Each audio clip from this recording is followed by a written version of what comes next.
Hello guys, we're working on a 2007 Cadillac Escalade with the 6.2 liter. We have customer said that the engine oil, low oil light was coming on once in a while, and it's starting to get worse and worse. He said that he doesn't hear any engine knock or any strange noises. It just the engine oil pressure light comes on for like about a second or two, and then it goes back off, and he could drive it the rest of the day, and then once in a while it'll come back on again. Yeah, so this is a very common problem on these trucks. 2007 to 2014, which is the Escalade, the Yukons, Tahoe, Suburbans, Silverados. Pretty much they've been having issues with these oil pressure sending units, and what you do, you just need to replace the sending unit, which on this truck it's in back of the on the driver's side, back side of the engine, between the firewall. That's where the sensor is, where the sending unit is. This is what the sensor looks like. It's a three-prong sensor, and there's the port where the oil pressure goes to measure and to communicate to the computer the pressure reading. We're gonna go ahead and start removing the old one off. First thing you need to do is remove this cover, this plastic cover. So all you do is just pry from the bottom up, remove it, and then you have to work it out.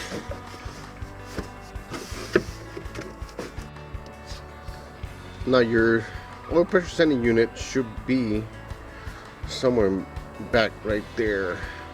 I'm gonna try to zoom in or get a good camera angle just to see if we could pinpoint where it is actually at.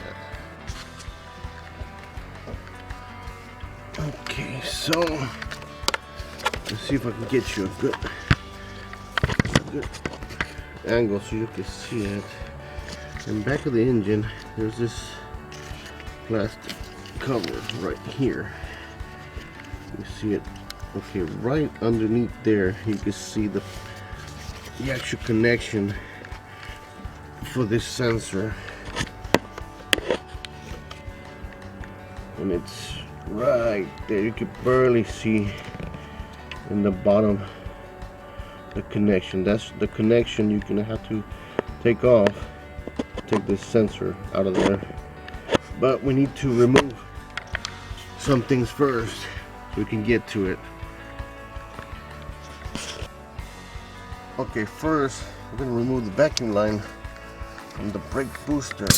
There we go. Move that out of the way. You get some space to work back here. Right there. Next, we need to remove the PCV valve hose from back here. Remove this out of the way. Be careful not to break these hoses. They get pretty brittle when they've been in the engine compartment for so long. Okay, next we're gonna have to take this fuel line off right here, and this hose right here. There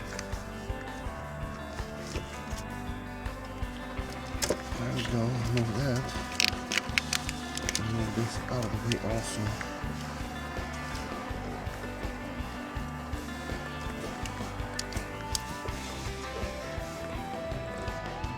Now to take that fuel line, you first have to take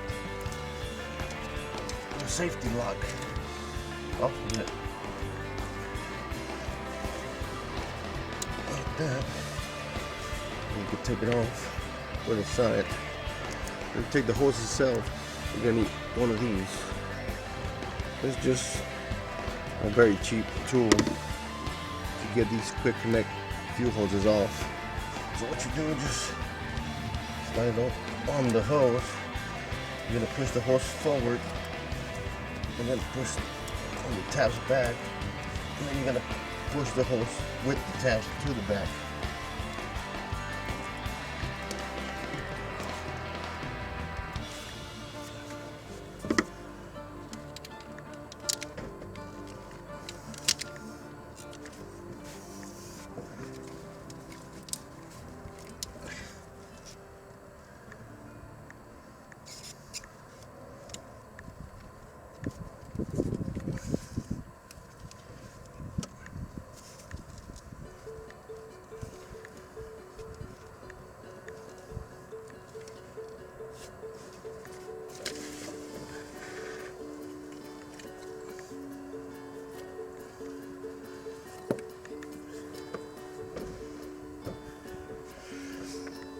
You gotta be careful with that hose because it does have some fuel pressure. You can actually release the pressure. There should be a port on the fuel rail, but I usually don't do it. I just put my hand over it and just make sure it doesn't spare my eyes or nothing. Now that we got all these things off, all these hoses and stuff, we could try to get to that sensor. So this is the setup that I use. The socket for that sanding unit, it's an 1 1/16" deep socket. I know they make special sockets for those sensors, but I do not have it, so this is gonna have to do for me. Then I have a 1/2" to 3/8 reduction, and then my universal swivel and a 6" extension with swivel ratchet. So I got my socket in there and my extension sticking out, so I put my ratchet on there. Let's see if we can get this sucker loose.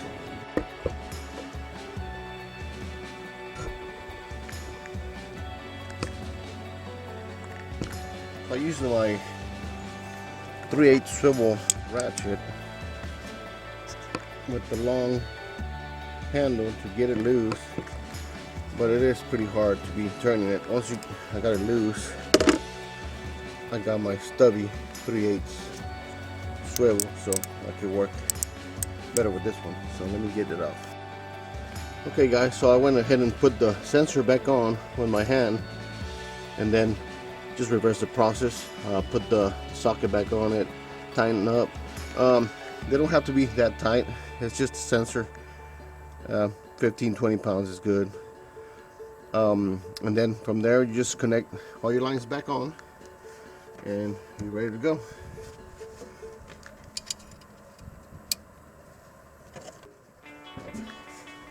Just put your cover back on.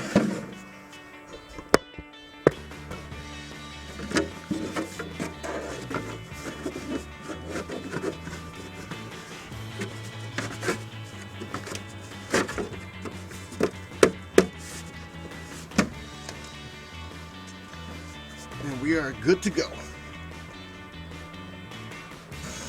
Alright, so we turn the truck back on. Make sure we got no fuel leaks, no oil leaks visible. We check the inside, make sure your oil pressure gauge, either a gauge or a light, is not on. Everything that's good there. And last we check the bottom of the truck, make sure we have no visible oil leaks. And it looks like we're good to go. Once again guys, thanks for watching. Make sure you hit that like button and subscribe. Thank you.